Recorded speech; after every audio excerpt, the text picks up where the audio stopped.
Hello, my dear friends. This is Leo Jubilut from Boca Raton, Florida, with another translation of Ricardo Melo's Drop of Inspiration. And the theme of the day is kids, pets, and God. Right? How cool is that? So let's get started.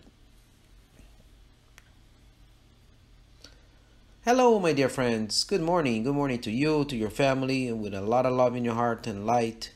We start another day with another drop of inspiration, so we can make this world a better place, right? A better place for all of us. So today we're going to have a very special drop of inspiration with a participation of my daughter, Isadora. Right, Isadora? Today Isadora is here helping me out. Right, my love? I'm going to help Daddy today, right? I wish you a fantastic day, an amazing day to you and your family, and may the divine light be able to irrigate your heart with love and care. So this is exactly what we want to talk about today, right? I don't think we need to talk about how important is the existence of children in our lives, right? We all know that. First, because we all being children, right? Even some of you who are listening to us right now might still be a child, right? So we have a lot of listeners from all kinds of age and backgrounds, and as I said before, this is a universal drop of inspiration. And I'm so happy with that, right? I'm extremely happy with that because it fits everyone's needs depending, no matter what age you are. So, back to our story. Being a child on earth is a state. And that state stays with us, right? So we can always bring back that child inside of each one of us. Even if we're older now, an adult now. So our body goes through a stage of childhood, while our soul matures, preparing for the consciousness that will bring you in the adulthood. And consequently, all the free will we have, right? But the big point that I want to try to address here is the primary duty on our children. Why? Because as parents today, we're very worried about football games or television or video games or iPhones. And we sometimes forget to talk about what really is important in life, to put it in the right path. Sometimes if we go through difficulties in life, it's because we didn't wake earlier in life. And we don't want the same for our children, right? So we want them to be, of course, they have their own journey, they have their own garden. But if you can help them, to guide them, to make this journey a better journey, a little less difficult, why not, right? So we can try to help. So it's very important for you to talk to your child about God, right? Whatever God you believe, doesn't really matter what God you believe. All gods are gods, right? What matters is what's inside your heart. And teach them, the benefits, how you feel good, and what really matters in life, doing help and social work and volunteer and helping out the kids and standing for their rights. So there's a lot behind the scenes that we need to teach, not just buying things and kind of spoiling them, right? We all do that a little bit. Right, Isadora? And look like a lady, our Kenyan daughter is also here, and she's looking at us like she wants it too. All right, so that applies to our pets as well.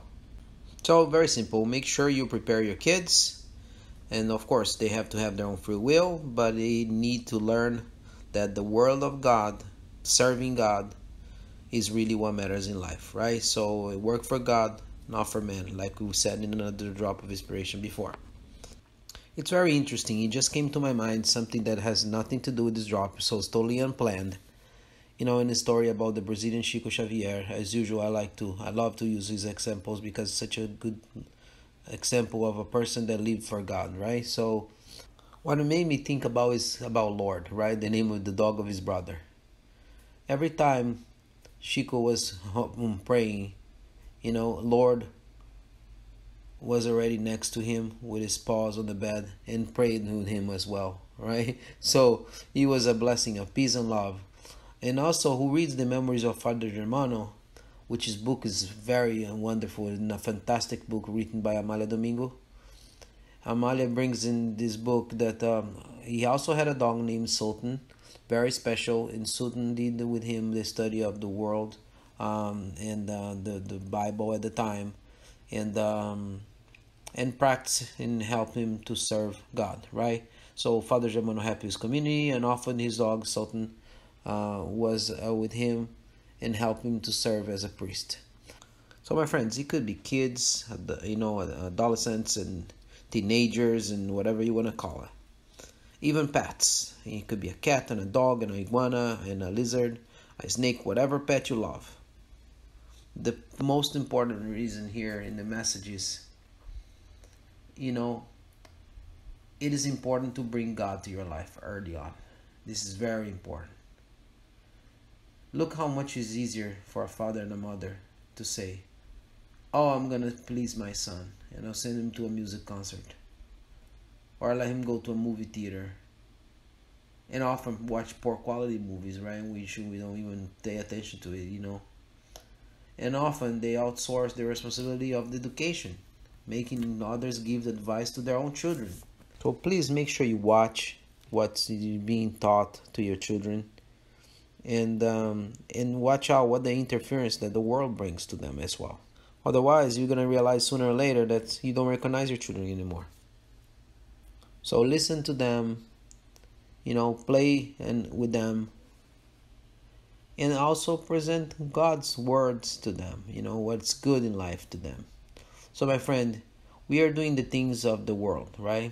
Do not forget, for some reason, if you have not had a wonderful chance to develop your spirituality as a child, or even as a teenager, since each of us has a life experience, right? It is always possible to start over and have a different destination. It's always possible to recreate, the care of your spiritual life. It's always possible for you to be a better father, a better mother, a better human being. So consequently, encourage your children around you to do the same thing. I have some friends nowadays who work at yoga with their children. They do yoga with their children. And they feel great about it, so it's a good way to practice something. They help their children to have more discipline, and also meditation. We have kids that do practice meditation. There are some schools in Brazil that offer meditation and yoga as part of their curriculum already, so this is so important. They learn how to focus and work and kind of calm down their minds as well when they run into a problem. And those schools that are practicing meditation and yoga, it's a new project that most people are not aware. And it's such a wonderful initiative. So when we invest in our children with good things, good thoughts, and positive energy, what we're doing is investing in a better world. So please do not give up in your children, your teenagers. I know it's difficult. Because if you give up in your children, you give up and you're giving up in yourself. I know it's difficult, but look for the appropriate language, appropriate way to dialogue, because some people have no clue how to deal with their children, right? And I want to use an example, and I met an adult, I'm not exaggerating, who told me, I have a difficulty hugging my son because my parents didn't hug me. See the importance of a hug? Or sometimes they say, I have a hard time to say I love you because I never heard that before. So break that barriers, right? Break those barriers, break those walls, and start doing to your child what's gonna be better for them. Forget about what you had or not in your past, right? So I have no intention of doing my autobiography, but I have learned from God with friendly spirits and enlightened beings that cross my path that here at home is always the moment to teach your kids. And that goes for also with the animals, treating them with respect, and equally to treat plants with respect and affection, because it's all part of God. And young people learn by example, right? So make sure you give the example so they will learn from you what's right and what's wrong. That's it for today, my friends. I wish you a fantastic day, a lot of blessings to your heart, and make sure you allow the children and animals in your life to irrigate their lives with joy, good spirits, and well-being. Right? May this divine nature that God always allow us to be around be the perfect setting for our spiritual growth and evolution. So many thanks to you, those that share our drops to the world. And of course, you already know, I wish you a fantastic day, water with a lots of light and peace. And I'll see you very soon, my friends. Thank you.